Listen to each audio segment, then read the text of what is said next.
One of the more interesting artists that we've included in our selection for this year's edition of the Singapore Biennale is an artist from Myanmar.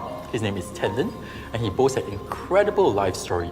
This is someone who participated in the failed uprisings of 1988. He spent almost 7 years behind bars. While he was in jail, he developed an artistic practice. He began painting, and he also started carving using whatever materials were at hand. One of the more interesting works that he developed while he was in jail was a little carving made out of soap.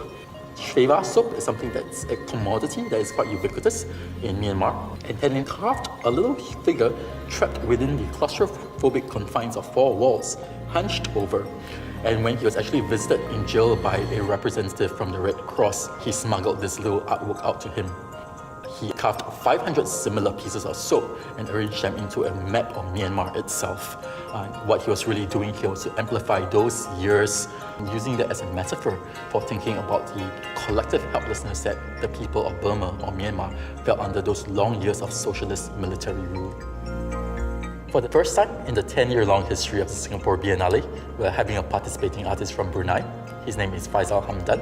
His work for the Biennale will deal with Bruneian history as well as his personal autobiography. Faizal's grandfather hailed from Java, and he was one of many Indonesians or Javanese who were forcefully expatriated from Java by the Japanese Imperial Army to serve in Brunei during the occupation. Faizal dove in his own personal family archives. He spoke to surviving relatives to obtain documents like old photographs, old surviving letters and photographs that related to his grandfather and to his grandfather's life.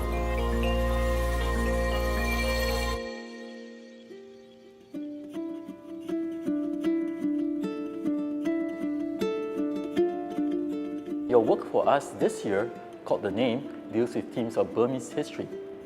Can you tell us a little bit more about that? So for this work, I used some of the image of the person who acted in the early 19th century and some of the early 20th century. All of them are like rebel or thief or something, the bad person for a colonial government. But for their own community, for example, for us, they are not the rebel, they are like a hero. So this is a question about the name, who they are rebel or hero.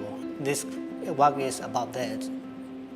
Siasan is one of the very important leader of the rebellion in about 1930s. So he is a lot of the follower, and even their revolution is not success, but very important for the independence for Myanmar. He is the very first person to fighting against with like a army. စဉ်းစားတဲ့အခါဆွေးနွေးတဲ့အခါကျတော့ပြန်လာတယောက်နဲ့တယောက်ဆွေးနွေးပြီးမှလုပ်တာနှစ်ယောက်လုံးတော့ပုံစံပြေတာပေါ့အဲဒါကြောင့်မို့လို့နှစ်ယောက်လုံးအတူတူတွဲလုပ်တဲ့အခါလုပ်တယ် I'm start to do this project since 2008. At the time, I'm most interested in the historical image. So I collect old image from the history book. We found a lot of hundreds names in the book, but we can find only a few images. ဒီဟာကလက်ရအနေနဲ့ဆိုရင်ထပ်ပြီးတော့အတန်ထည့်တာကောင်းမယ်လို့ထင်တယ်ဆိုတော့အတန်လေးထည့်လိုက်ရင်ပို့ပြီးတော့စိတ်ဝင်စားစရာလည်းဖြစ်မယ်လက်ရလည်းပို့ပြီးပြည့်စုံသွားမယ်ခင်တခင်သိန်းတ